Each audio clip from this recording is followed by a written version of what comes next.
नव्या वक्फ कायद्याला 7 दिवसांची अंतरिम स्थगिती देण्यात आलेली आहे। केंद्र सरकारने जैसे थे परिस्थिती ठेवावी आणि केंद्रानं 7 दिवसांमध्ये उत्तर द्यावं असे निर्देश सुप्रीम कोर्टानं दिलेले आहेत।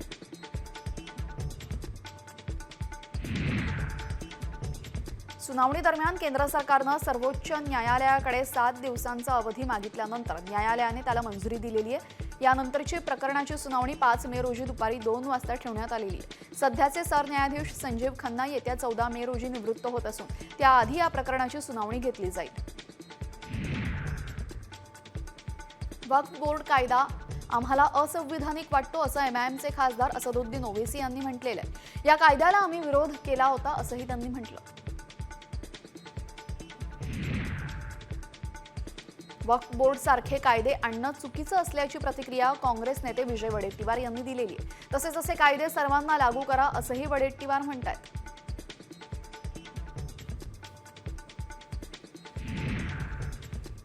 नव्या वक्फ कायद्याला सुप्रीम कोर्टाकडून स्थगिती देण्यात आली। यावर मुनगंटीवार यांनी प्रतिक्रिया दिलेली आहे। 7 दिवसांची स्थगिती म्हणजे कायमची स्थगिती होत नाही। हा निर्णय अंतरिम असून अंतिम नाही, त्यामुळे कायदा फेटाळला गेलेला आहे असं म्हणता येत नाही असं मत मुनगंटीवारांनी व्यक्त केलेलं आहे।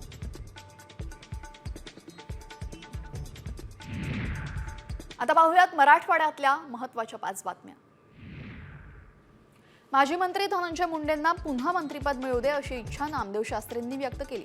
सगळ्यांनी मिळून भगवान बाबाला प्रार्थना करा, चांगली वाणी बंद पडलेली आहे ती पुन्हा सुरू व्हावी, पुन्हा पहिल्या पदावर येऊन समाज कल्याण त्यांच्याकडून घडू दे असं वक्तव्य महंत नामदेव शास्त्रींनी केलेलं आहे।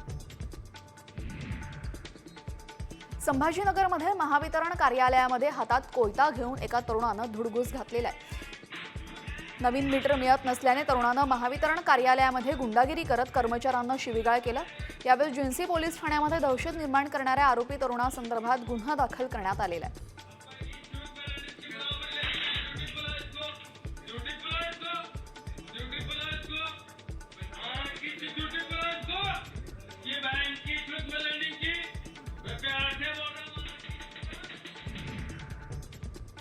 लातूरकरांना पालिकेकडून दुर्गंधीयुक्त पिवळ्या पाण्याचा पुरवठा सुरू झालेला आहे, त्यामुळे शहरातील नागरिकांनी तीव्र नाराजी व्यक्त केली।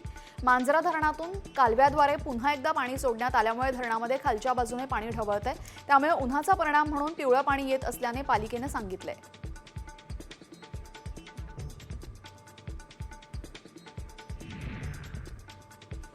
नांदेडमध्ये पाणीपुरी खाल्ल्याने 30 ते 35 विद्यार्थ्यांना विषबाधा झालेली आहे। त्यांच्यावर नांदेडच्या शासकीय आणि खासगी रुग्णालयामध्ये उपचार सुरू आहेत। सध्या सर्व विद्यार्थ्यांची प्रकृती स्थिर असून काल रात्री पाणीपुरी खाल्ल्यानंतर विद्यार्थ्यांना मळमळ आणि पोटदुखीचा त्रास सुरू झालेला। छत्रपती संभाजीनगरमध्ये तापमान 42 अंशांवर पोहोचल्याने जायकवाडीसह अनेक प्रकल्पांमधील पाण्याचं बाष्पीभवन वाढलेलं आहे। विशेष म्हणजे जायकवाडी धरणामध्ये उपसल्या जाणाऱ्या पाण्याच्या तुलनेमध्ये 6 पट पाणी दररोज 6 टन पाण्याची दररोज वाफ होते, त्यामुळे सध्या धरणातील पाणीसाठा वेगानं कमी होते।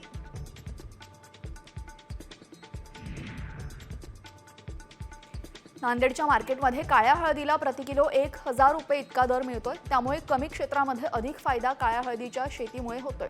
दरम्यान अर्धापूर तालुक्यामध्ये शिवार दोडेकर शेतकऱ्यांना ही लागवड केलेली आहे। या हळदीचा बाजारभाव 3 लाख रुपये एवढा आहे।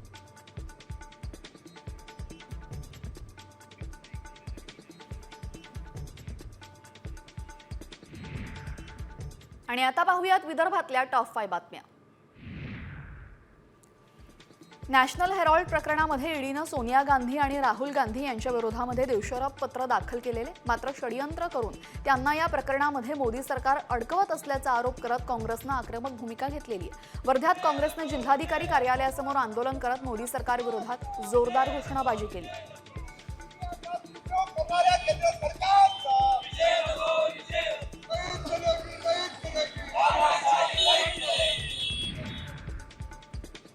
ठाकरे गटाच्या कार्यकर्त्यांनी अकोला महापालिका कार्यालयामध्ये जोरदार राडा घातला।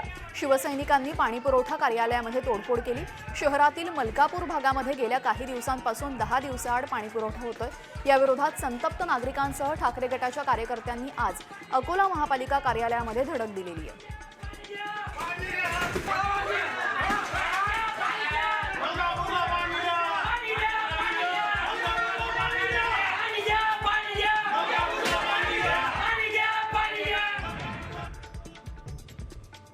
अमरावतीमध्ये प्रहार कामगाराच्या नेतृत्वाखाली जिल्हा रुग्णालयावर थाळी बजाव आंदोलन करण्यात आलं। रुग्णालयातील कर्मचाऱ्यांच्या वेतनामध्ये तफावतीचे 34 लाख रुपये तातडीने जमा करा असे निर्देश देण्यात आले होते। बैठकीमध्ये निर्देश देऊन सुद्धा अद्यापही रक्कम जमा न झाल्याने आंदोलन करण्यात आलं।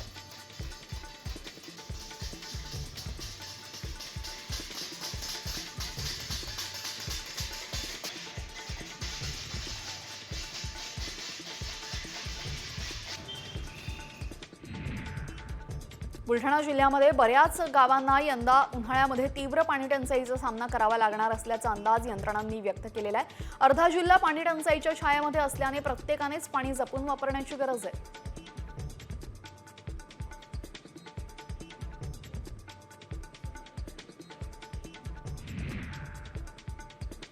यवतमाळ जिल्ह्यामध्ये 27,000 लाडक्या बहिणी अपात्र ठरल्या। लाडकी बहीण योजनेसाठी 7,19,000 महिलांनी अर्ज केले होते। 6,92,000 महिला योजनेसाठी पात्र ठरल्या। या लाभार्थ्यांना आतापर्यंत 9 हप्ते वितरित करण्यात आलेले आहेत।